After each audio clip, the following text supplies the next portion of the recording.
पिछले साल में 2023 में दी गई 1000 नौकरियों की भी अगर लिस्ट जारी कर दें कि 1000 नौकरी किस किस व्यक्ति को मिली हैं, तो मैं अपनी गलती मानने के लिए तैयार हूं, माफ़ी मांगने के लिए तैयार हूं। मैं आज आपको खट्टर साहब का 6 जनवरी 2023 को किया गया ये ट्वीट दिखा रहा हूं, और ये सार्वजनिक पटल पे उन्होंने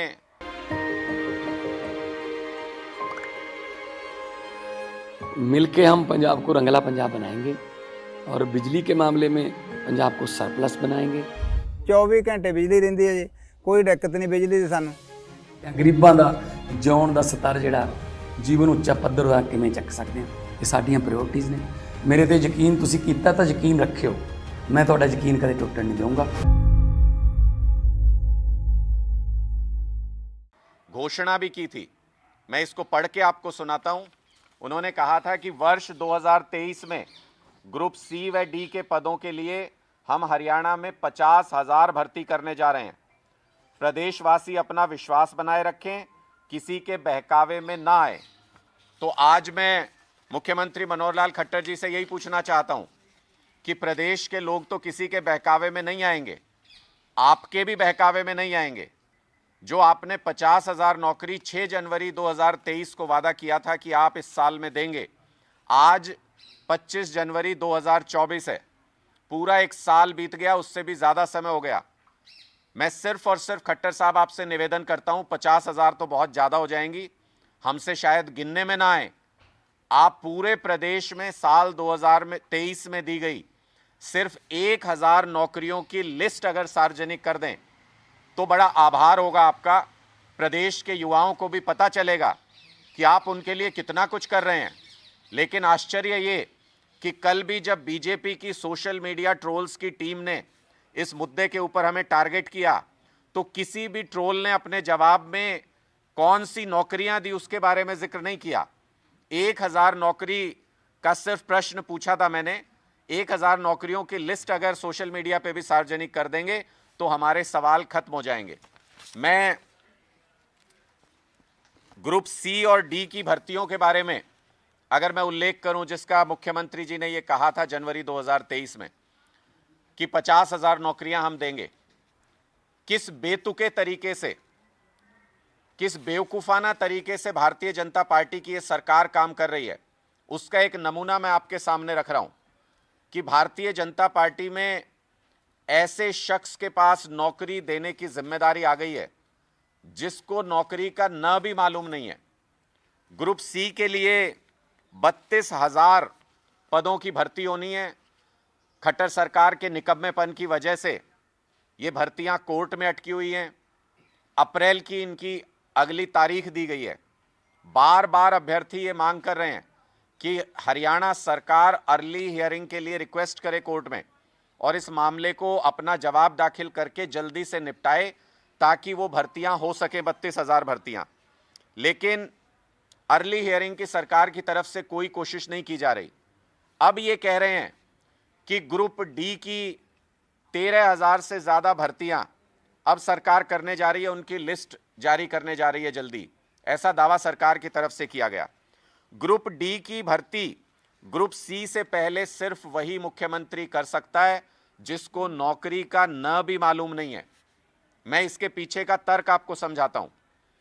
इन्होंने कहा कि ग्रुप सी में 32,000 भर्तियां करेंगे, एक ही कॉमन एलिजिबिलिटी टेस्ट है सीईटी, उसमें ज्यादातर बच्चे जो क्वालिफाइड हैं वो ग्रुप सी के लिए भी अटेम्प्ट करेंगे और ग्रुप डी के लिए भी अटेम्प्ट करेंगे।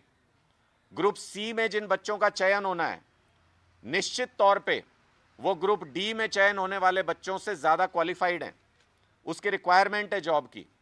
अब आप खुद देखिए कितना हास्यास्पद है कि 13,000 नौकरियां कह रहे हैं ग्रुप डी की निकालेंगे, उसकी जो लिस्ट जारी होगी उसमें बहुत सामान्य अनुमान है कि अगर मेरिट लिस्ट के हिसाब से लिस्ट जारी होगी तो उसमें 10,000 से ज़्यादा ऐसे बच्चे होंगे जो बाद में जाके ग्रुप सी के लिए भी एलिजिबल होने वाले हैं।